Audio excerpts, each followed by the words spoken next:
बिस्मिल्लाहिर्रहमानिर्रहीम।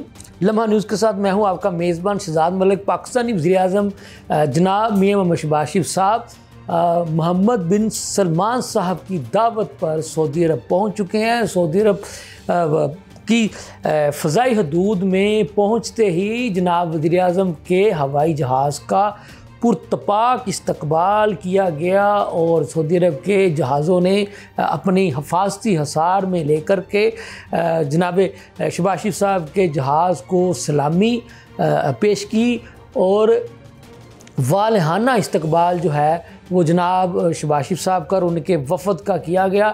समाजी राब्तों की वेबसाइट पर ख्वाजा आसिफ साहब ने इस पुरतपाक इस्तकबाल पर खुशी का इजहार करते हुए लिखा कि जी ये जनाब अफवाज पाकिस्तान की शानदार कामयाबियों और जनाब वज़ीर-ए-आज़म शहबाज शरीफ साहब की सफारती कामयाबियों का समर है कि आज मोहम्मद बिन सलमान साहब ने पाकिस्तानी वफ़द का पुरतपाक तरीके से इस्तकबाल किया। तो नाज़रीन, जब इसके बाद किंग खालिद एयरपोर्ट यानी रियाज पहुँचे जनाब वज़ीर-ए-आज़म पाकिस्तान शहबाज शरीफ साहब, तो वहाँ पर भी उनका पुरतपाक तरीके से ही बड़ी गर्म जोशी के साथ जो है वो जनाब शहबाज शरीफ साहब और उनके वफ़द का इस्तकबाल किया गया। तो ये चूँकि मोहम्मद बिन सलमान साहब, जो कि आपको पता है कि सऊदी अरब के बादशाह हैं, उनकी दावत पर जनाब शहबाज शरीफ साहब जो है वो उस दौरे पर गए हैं। तो उनका ये दौरा इंतहाई अहमियत का हामिल इसलिए है, आपको पता है कि अल्हम्दुलिल्लाह 57 इस्लामी मालिक में से पाकिस्तान वाहिद इस्लामी जमहूरिया पाकिस्तान मुल्क है जो कि एटमी ताकत भी है और अल्हम्दुलिल्लाह अल्लाह ताला के फजल करम से एक बहुत मजबूत अपना दिफा यानी अफवाज पाकिस्तान की वजह से दिफा रखने वाला मुल्क भी है, जिसको जो पाकिस्तान की जो मुखालफ जो कुव्वतें हैं वो भी मानती हैं और जानती हैं और एतराफ़ करती हैं कि पाकिस्तान अल्हम्दुलिल्लाह अल्लाह ताला के फजल करम से एक मजबूत दिफा रखने वाला मुल्क है। तो ये बिलाशुबा बाकी जो इस्लामी मालिक है उसके लिए भी पाकिस्तान एक फ़ख्र की बात है, उनके माथे का झूमर है।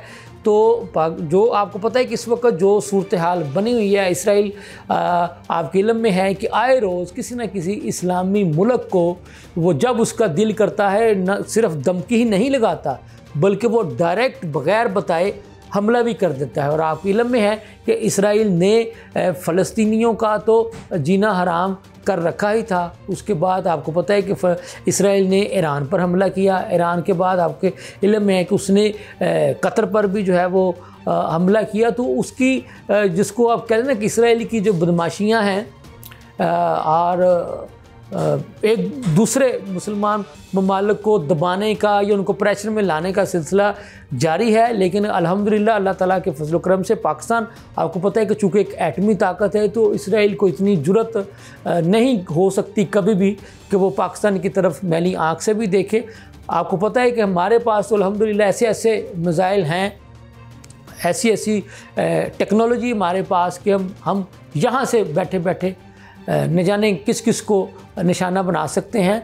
तो कहने की बात यह है कि पाकिस्तान जो है वो इसी वजह से तमाम इस्लामी मालिक का और इस वक्त जो खित्ते की जो सूरत हाल बनी हुई है, आपको पता है कि सऊदी अरब के पास सऊदी अरब ने दोहा में जो आपको पता है जो कॉन्फ्रेंस हुई वो तवज्जो का मरकज़ इसीलिए बनी रही कि वहाँ पर जनाब पाकिस्तान के वज़ीर-ए-आज़म ने जो है वो उनकी मेज़बानी में वो कॉन्फ्रेंस मुनक्कद हुई और पाकिस्तान ने तमाम इस्लामी मालिक को यकीन दिलाया कि वो अपने बरादर इस्लामी ममालिक के साथ मुश्किल की घड़ी में खड़ा है और खड़ा रहेगा।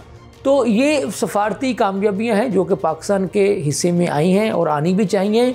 और बिलाशुबा इस्लामी मालिक हों या बाकी हमसाया मालिक हों, तो हर हमसाया मालिक के साथ पाकिस्तान अच्छे और बेहतर ताल्लुकात का ख्वाह है। अच्छे और बेहतर ताल्लुकात होने भी चाहिए, यही पाकिस्तान के मफाद में है। लेकिन आपको पता है कि जब जो माजी की PTI की जो हुकूमत थी तो उस दौरान जो है अनफॉर्चुनेटली बदकिस्मती के साथ कहना पड़ेगा कि किसी भी हमसाया मुल्क के साथ जो है वो PTI हुकूमत के अच्छे ताल्लुकात नहीं थे, जिसका यकीनी तौर पर पाकिस्तान को भी नुकसान उठाना पड़ा। तो वो कहते हैं ना कि आप कुछ भी कर ले, आप हम बदली नहीं कर सकते। तो इसका क्या मतलब है कि आपको ऐसे ही हमसायों के साथ जो है वो मिलजुल कर और अच्छे तरीके के साथ रहना पड़ेगा। हाँ, जैसे भारत जो है वो अगर शरारत करता है, पंगा लेने की कोशिश करता है, तो वो हमसाया मुल्क तो ठीक है, लेकिन फिर ऐसे हमसाया मुल्क को फिर जो है वो सबक भी सिखाना पड़ता है, उसको उसकी औकात भी दिखानी पड़ती है। और जब पाकिस्तान ने, आपको पता है कि 10 मई को हमसाया मुल्क भारत को उसकी औकात दिखाई कि तुम्हारी औकात इतनी है, तो फिर वो आराम से बैठ गया ना, उसको समझ आ गई ना। हालांकि भारत तो आपको पता है कि वो कहते हैं ना कि जुस्से के लिहाज से, यानी कहाँ उसकी जनाब 1 अरब और कितने करोड़ की आबादी, और पाकिस्तान आपको पता है सिर्फ 25 करोड़ वाला आबादी रखने वाला मुल्क है। लेकिन अल्हम्दुलिल्लाह हमने अपने से बहुत बड़ा जिसको कहते हैं ना जो मुल्क है, उसको अल्लाह ताला के फजलो करम से एक मजबूत और बहादुर अफवाज की वजह से उसको शिकस्त फाश दी, जिसका इतराफ़ भारत ने ख़ुद किया, उसकी हुकूमत ने किया, उसके वज़रा ने किया, उसकी असम्बली में किया गया। तो ये करना पड़ेगा।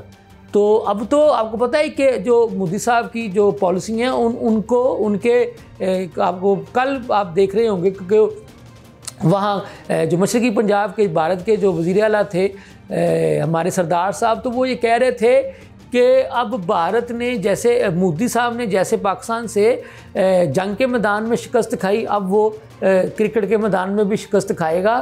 तो मोदी साहब का पाकिस्तान के साथ जहाँ पर उनको पंगे लेने की जो आदत है सो है, तो वो अपने मुल्क में जो बसने वाली जो अक़लियतें हैं, यानी जो भारत में जो मुसलमान बस्ती हैं, तो वो उनको भी जो है ना वो जीने का हक़ नहीं देता। हालांकि वो कहता है कि जी भारत जो है वो एक नाम निहाद लिबरल मुल्क है।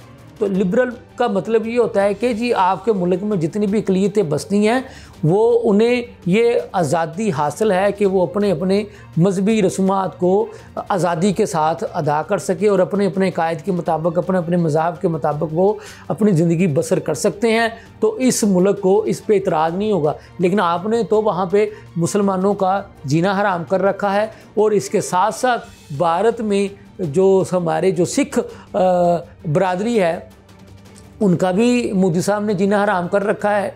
आपको पता है कि पाकिस्तान में करतारपुर के मकाम पर सिखों की सबसे बड़ी जो मजहबी जो है वो इबादतगाह मौजूद है।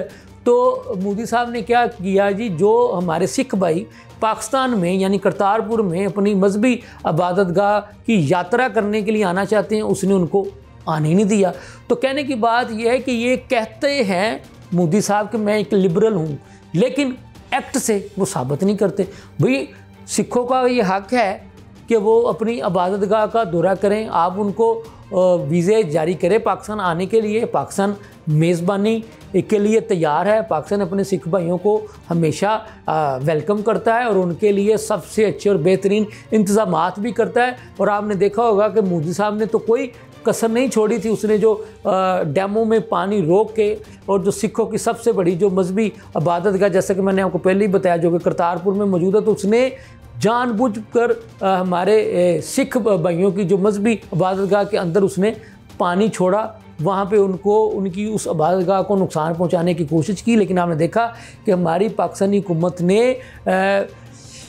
जिसको कहते ना कि फौरी तौर पर यानी कि घंटों में वहाँ से पानी निकाल कर सिख भाइयों को कहा कि जनाब आप अपनी इबादतगाह में आ सकते हैं। मोदी ने तो चलो जो करना था वो कर लिया, लेकिन पाकिस्तान ने उस मौके पर भी फिर एक मरतबा जो है वो अपने सिख भाइयों के साथ जो है वो मोहब्बत का इजहार करते हुए उनकी इबादतगाह को मोदी की जानिब से छोड़े गए पानी से खाली करके उनके हवाले किया और कहा कि आएँ। तो ये होता है एक लिबरल मुल्क, और ये होती है एक अपने मुल्क में आने वाली जो लोग जो बेशक वो सिख हैं, ठीक है, उनका हक बनता है वहाँ पाकिस्तान तो उनको वेलकम करता है। तो ये पाकिस्तान ने एक मुस्बत पैगाम जो है वो उन्हें दिया। तो अगर मोदी साहब में भी थोड़ी बहुत भी जो अगर अक्ल हो तो वो भी अपनी अक़लियतों को जीने का हक़ दें। अगर नहीं दे सकते तो फिर मोदी साहब आप नाम निहाद लिबरलिज़म का जो लेबल है ना वो अपने से उतार दें। इसके साथ ही मुझे इजाज़त दीजिए। अल्लाह हाफ़िज़।